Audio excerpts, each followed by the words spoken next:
found guilty of calling our government not a democracy, but a corporate dynasty. Right. They created all the laws where in order to get a chemical registered, you don't have to submit the data. You only submit the conclusion, the summaries, and you don't have to cough up the data.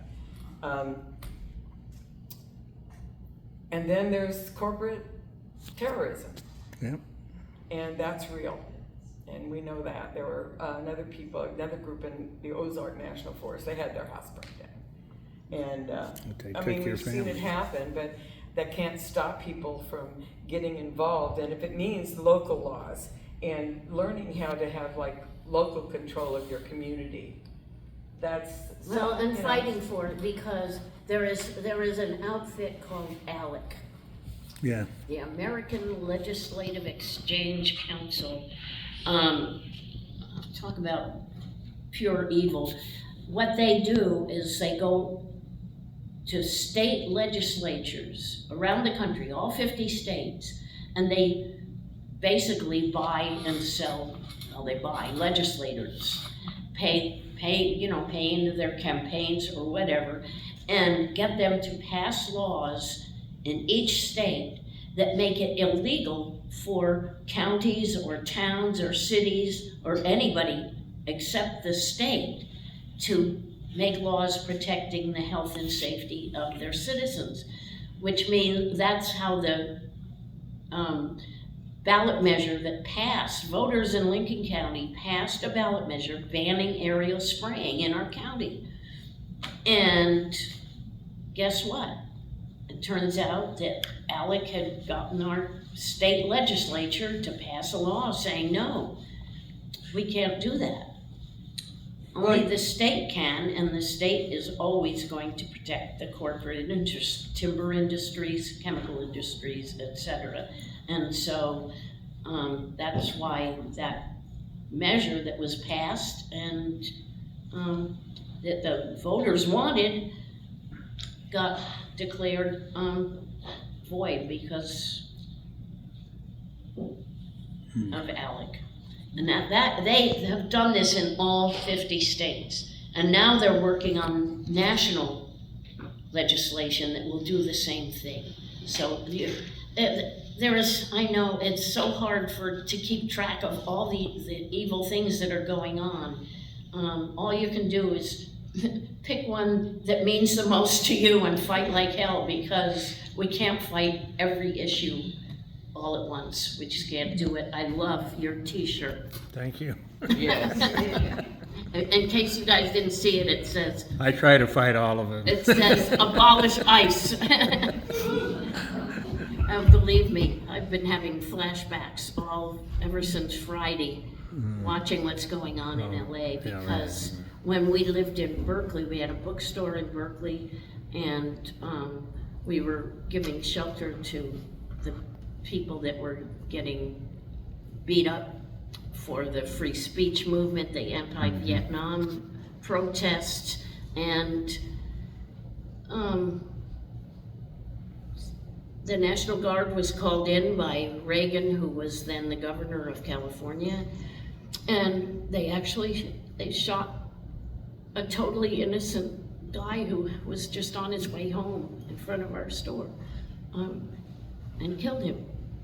So there are many, many things to be fighting. Can't do them all, but do what you can, please. Thank you.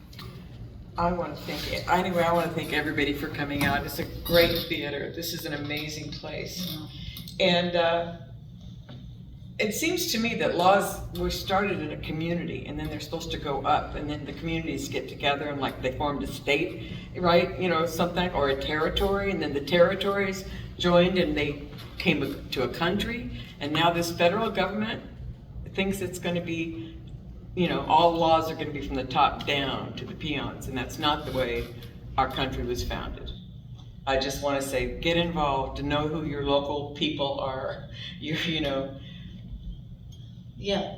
school districts, city councils, everything. Sheriffs, some of the people quietly, who helped us most were actually sheriff's deputies and police people.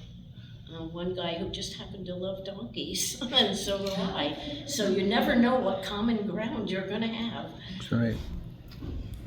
You know, I want to support what you said, because I have people in the Oregon Department of Forestry that give me a hug and you know, under the table really support what we're doing, and sometimes publicly.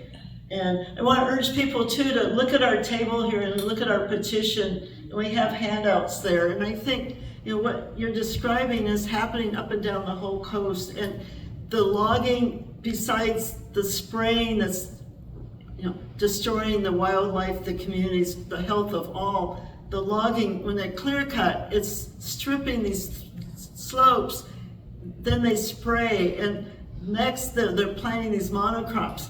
It's really hard for the watersheds, the drinking watersheds, to come back, and it's hard for the fish, and it's hard for the animals, and we're being exposed. And so I think it's really, and then the other issue is water quantity. The Jetty Creek, when I look now in the summer, it's a trickle, and how is that going to, you know, supply a community? And there was water shortages now up and down the whole Oregon coast a couple of years ago. Mm-hmm. We have another, it's global warming. If we have another warm summer, we're going to have water shortages, actually across Oregon and probably throughout the world. And so there's serious things that we need to be looking at. And I think everyone should find out where their drinking water is coming from. And we have, and also what is happening, if it's forested or not forested, what types of chemicals are being sprayed around you, or, you know, in your drinking water or in the air you breathe. And that we do have, there's a program called Ferns now that's part of this Oregon Department of Forestry, and you can sign up and find out what is being sprayed or logged near you. And so we have forms that I'll tell you how to get involved. So there's many ways of getting involved locally, getting involved, and also, I like this man, the abolishing ICE. Show up for the next demonstrations. Thank you. Thank you.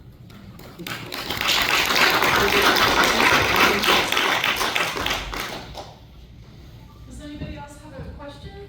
I do. Yeah. My question is twofold. I couldn't hear all of that, I'm sorry. Could you hear? Are we still being sprayed? Where? Where in Oregon are we being sprayed? How are we cleaning up if that's possible? I just want to comment, I think we're being sprayed everywhere. In Hermiston, there's problems with nitrates from the stuff being sprayed on the alfalfa fields. There's the massive factory farms, things are poisoning our waters, our airs. And then up and down the whole Oregon coast, all this private land is being sprayed and logged. And then the state lands are now being sprayed and logged. And Anywhere you see a clear cut, it's being sprayed, has been sprayed, will be sprayed. And they're all on slopes because there is no flat ground in the coast range. And it's a mountain range, for Christ's sake. And they will all be poisoned, or have been poisoned, and will be poisoned. I worry more about glyphosate, Roundup, weed and feed that everybody's using on their gardens without thinking about it. If you go down a road and you see that yellow stripe, you know that it's been sprayed by herbicide. So find out, ask your road crew, ask the Department of Transportation, what did they use? You sure don't want to be picking any berries along this roadside. But I was doing a radio interview during the ballot measures, and the owner of the radio station was there. We're talking about glyphosate and Roundup and what is not known about it. And she said, oh, well, I use it on my pavers all the time. And she had a dog in the office, and the dog came over, and I'm Reiki, and I feel things in animals come to me. Okay, so I'm there, and the dog comes under my hand, and I feel its tumor. I said, oh, your dog has a tumor. She goes, yeah, over on its right shoulder. And I go, no, this is the left hip. So every year, she uses Roundup on her pavers in her yard where her dog plays. And her dog died of cancer, but he had several tumors. And I think that's happened. More and more pets, more cats and dogs are coming up. So I worry more about the products that are still on the market today, being used by, people don't read the labels. The first label said, especially in the Coast Range, do not use if there's more than a 5-mile-an-hour wind. Have you ever been to the coast? Do not use where runoff is likely to occur. And like he said, they were just having a break in the rain and they were gonna spray. Also, one of the gaslighting, when we had our ballot measure, we were gonna stop it in 1980. $500,000 came in. If herbicides are stopped, you're gonna lose your job, loggers. You're gonna be arrested for using Roundup on your lawn. This is what they said. Well, see, they already knew that all your small timber contracts were gone. They were now big private timber companies. Yeah, clear cut might only be 35 acres by the Forest Practices Act, but we're gonna permit 6 in a row of 35 acres and do it all at once. This is what we discovered was happening. The private timber companies write the Forest Practices Act. That's something that needs to change. But yeah, we had a lot of experiences. We met a lot of people that were poisoned, and I don't know what to do other than, you have to take a personal responsibility. I can choose what I'm exposed to if I have informed consent. I want to make one comment. In talking with different people, we've done farmers markets. A lot of people that work within this quote industry do not like the sprays either. And one man was telling me that he worked for Stimson and he's now about 60 something, and of his crew of 10, how many were exposed and how many have cancers and how many have died.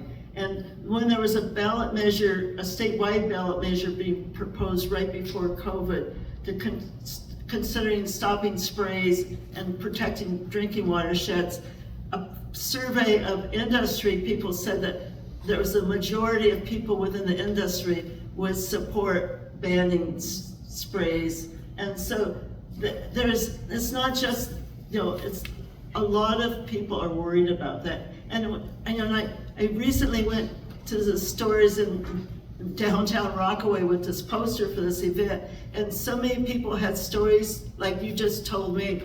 Most business people said, "It's my son, my father, my best friend," problems from Agent Orange. I don't think we need the microphones. Carol's book is over here, by the way, A Bitter Fog, that not only documents what we did, but she goes into industrial biotest lab fraud in detail. There's a lot more information there. In fact, that's probably the only source publicly available of all that information, because that edition includes Peter von Stackelberg's articles from the Edmonton newspaper in Canada. He was the person. He was just an agricultural reporter. He reported on crop amounts and weather and that kind of things.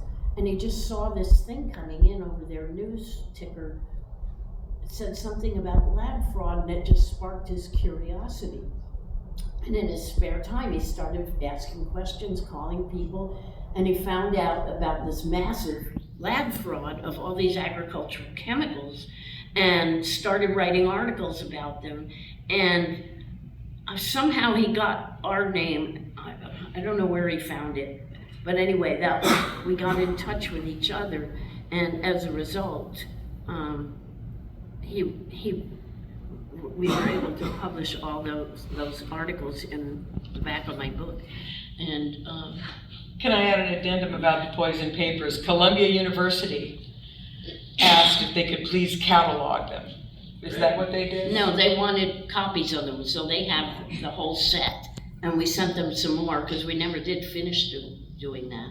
I still have a whole room full So of isn't stuff. the dream goal to be able to look up chemical and pull up that data? Yeah, and Google now it. University of California, I forget which, maybe it's Southern California. It's one of the UC campuses. Anyway, they now have the entire poison papers as well. So they're making that information available, and hopefully people will make use of it. do you all know, is there any way to clean it up? Toxin is almost impossible to clean up. They can do a certain amount, but they go in and say, I think it was the Da Nang Air Right. Base. It is so contaminated. It is unbelievable. And because that's where they loaded a lot of the helicopters and spray planes over there. And they what do? They can dig it all up, but then what do they do with it? They create more dioxin, because the thing about the dioxin molecule is it's like a wedding of chlorine and a hydrocarbon, benzene. And the two never should ever mix. And when they do, you get things like dioxins, PCBs, which are very closely related. And when you burn anything containing chlorine and a hydrocarbon, you produce dioxins. So burning this waste, which includes herbicides, the dioxin, everything else, just creates more in it. It's a real dilemma what to do with it all. Plus, they're spraying prior to slash burning. Oh, yeah. And in the 70s, they were using napalm to light the fire. You know, dripping that, remember the drips of napalm to light the slash burns after they had been sprayed. And we saw southeast forest, interesting, they had machines to go up on, and they harvested and they used all the pulp. They didn't burn it, they used everything. So, you know, timber management is different regionally, wherever it is. But we had, anyway, Yeah, we were trying we did air filtering monitoring with the DEQ, and we got, you know, I mean, oh geez. Just comment, they're still using Agent Orange. There was it was a few years back above like Arch Cape area. It was one of the companies, they said it's called Easy Light, formerly known as Agent Orange when you looked at the website, and it was being used above us in the forest on the slash. Uh-huh. Oh, yeah, and that's even in the records of whatever it's not Department of Forestry, it must be Ag they actually go around doing testing of water all over the state. And that was one that really surprised me, was just a couple of years ago, 2,4,5-T turning up in a water supply. I was like, what? So it's pervasive. Sorry, it's... They did clean up the Da Nang base, but they had I think they had to build this machine. It was huge to take all the land up, and then they heated it. They didn't burn it; they heated it up, and apparently that took care of it. They buried the dirt somewhere else, but they were also supposed to clean up Benoit, Right. which is they promised millions of dollars for that. And of course, I think with this administration, that's been stopped. That's right. And so, you know, and when you have a fascist government that's all in it about profits, why they continue to do this is because they make a profit off it no matter what. That's And right. they don't care about people. And they don't pay taxes. And they don't pay doesn't pay taxes. any taxes. Yeah. They make billions and trillions of dollars, poisoning the world, and they don't pay any taxes. Well, I can tell that we could talk for quite a while. I was just thinking about that. Yeah, we have another 25 minutes, then we have to vacate the auditorium.